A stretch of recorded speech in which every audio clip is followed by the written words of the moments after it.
Peri Peri lady, playing with emotion, making fans go crazy, stealing our hearts.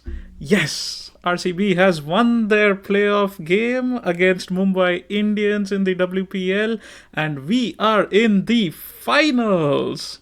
Hello, everyone. My name is Shravan. Welcome to your new favorite fan crickets channel called Willow and Leather. Right, so Royal Challengers Bangalore have just won their eliminator game, beating Mumbai in an absolute nail biter. Whew, need a couple of minutes right now to kind of soak it all in, but man oh man, what a match it was. Let me try and summarize the game a little bit for you guys as well. Firstly, RCB won the toss and decided to bat first, which was kind of a bold decision when you think about it, given MI has a 90% win record rate when they're chasing. So they've won 9 out of their 10 games when they've had to chase across the 2 seasons of the WPL.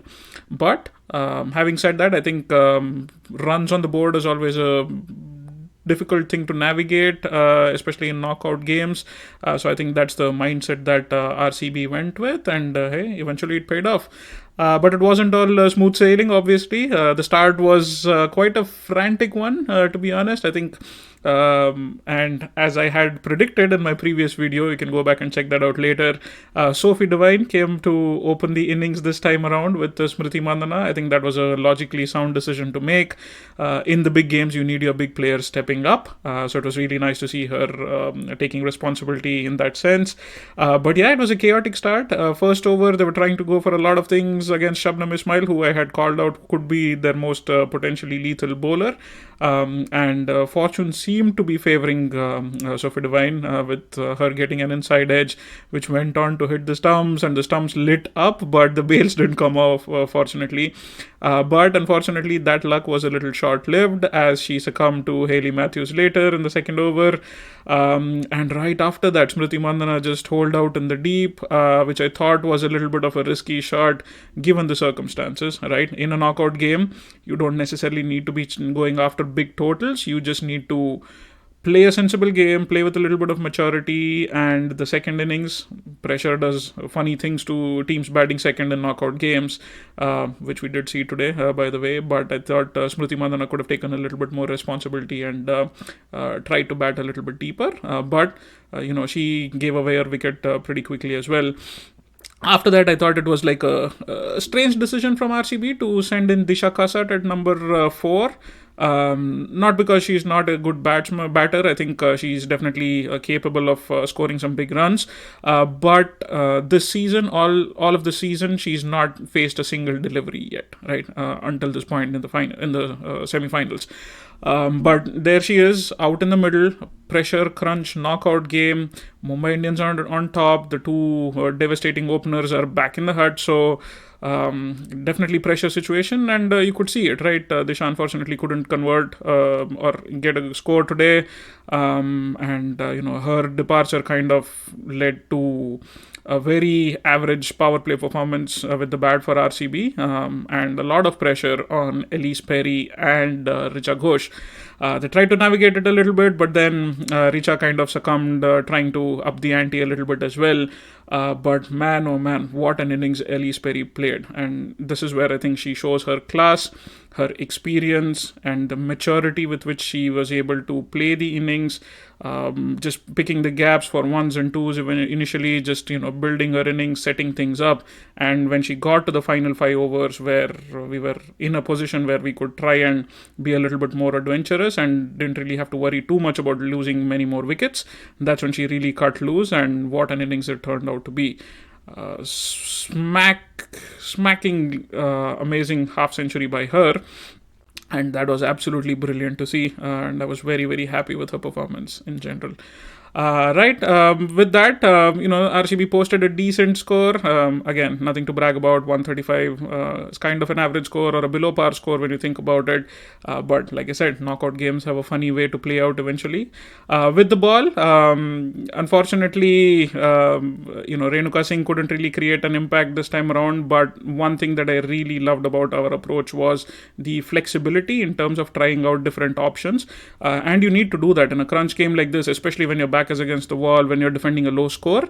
You have to try and take some bold moves. And I thought Smriti Mandana and the rest of the leadership team there made some spot on calls with it. Like, for example, in previous games, even if Renuka Sharma hasn't been on song, we've seen her being persisted with 2 or 3 overs at the top. But this time around, they were, bold enough to make some quick changes. Just gave Renuka the 1 over at the top. Pokerkar, she didn't even get to bowl this game, which is understandable, given that she is still not very experienced at this level. Definitely wanted to make sure that the more experienced players are competing and battling against the top order batsmen of MI, which turned out to be a great decision. And it was also very bold of Smriti Mandana to try Shreyanka Patil in the power play as well. We hadn't seen too much of that, at least in this season, but it was really great to see that. And Shreyanka picking up that important wicket up front was very helpful as well. Then comes Elise Perry, doing the things that, like she always does, making an impact with the ball again. Another superb all-round effort, picking up a crucial wicket at that point to sending Yastika Bhatia back, who has been MI's informed batter. And that kind of opened things up a little bit. And a little while later, Nat Shiva Brunt was dismissed as well. So things were looking a little shaky for MI at a point there. But then out come Harmanpreet Kaur and Amelia Kerr and put on such a brilliant partnership. They made like a 50-run odd partnership going at about a run a ball, which is all they needed to do given it was a very small target. And they just made things look so comfortable after a certain point. Right, and things were just moving along. There wasn't too much happening in terms of momentum switching. The game just kept drifting and drifting away from RCB until that 18th over from Shreyanka Patil, which really turned the game. I think it was at that point Mumbai Indians needing 16 runs from 13 balls with 7 wickets in hand and 2 set batters in the middle. 9 times out of 10 or even 99 times out of 100 you would probably back MI to win from that situation. But at that point Shreyanka got the vital breakthrough of Harmanpreet Kaur, who I think was a big wicket given the circumstances, because she's someone who can see certain chases through like this and take her team across. So I think that wicket was essential. And then the 19th over from Sophie Molyneux was just absolutely fantastic. Tightening the screws, no easy boundaries or loose balls, and picking up an important wicket. I think it was Sajna at that time who was a really dangerous batter in that circumstances or in those situations. I think that wicket was crucial. And thus it came to the 20th over, and I think Molyneux did an excellent job in the 19th to give at least a 10-run plus cushion for Shobha Asha to defend in the last over. And man, oh man, what a cool over that was from Asha Joy. Absolutely spot on, flighting the ball, tossing it up, varying the pace. She was definitely playing bold tonight, and it showed.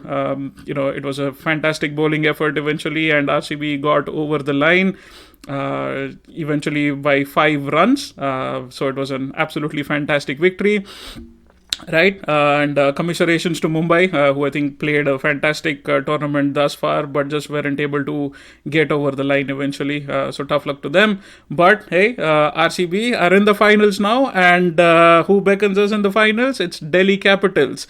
Now, Delhi Capitals has been the strongest team of the tournament by far, the most convincing team, the most well-rounded team, and they have been dominant in some games.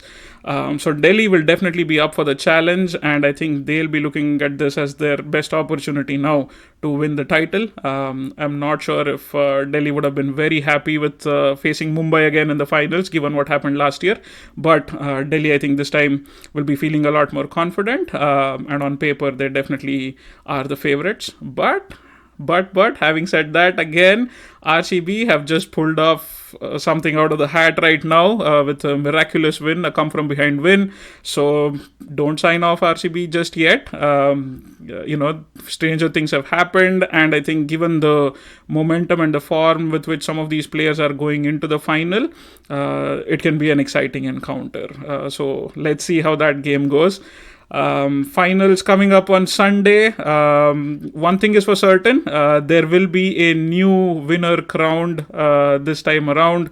And between Delhi and Bangalore, one of the two cities who have been tirelessly waiting for a trophy for over 16 years now, right? When you consider both men's and women's competition, it's been 16 years, and neither Delhi nor Bangalore have won a trophy, but that drought is going to end for one of the teams on Sunday.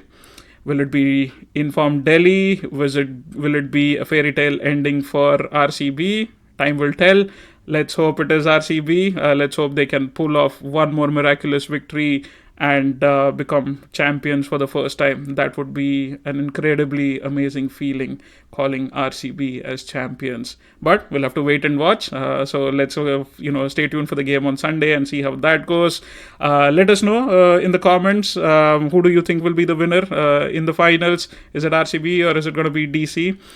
Funnily enough, the second men's IPL that happened, I think it was in 2008, was also between RCB and DC, but this was a different DC. It was Deccan Chargers back then.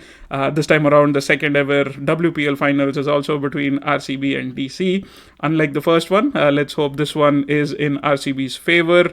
May the best team win, but the heart always wants RCB to win, so let's hope that we can bring a trophy back home. Thank you so much, everyone, for joining us, and please do like, share, and subscribe to this channel. Spread the word amongst your friends and family to subscribe to this channel as well.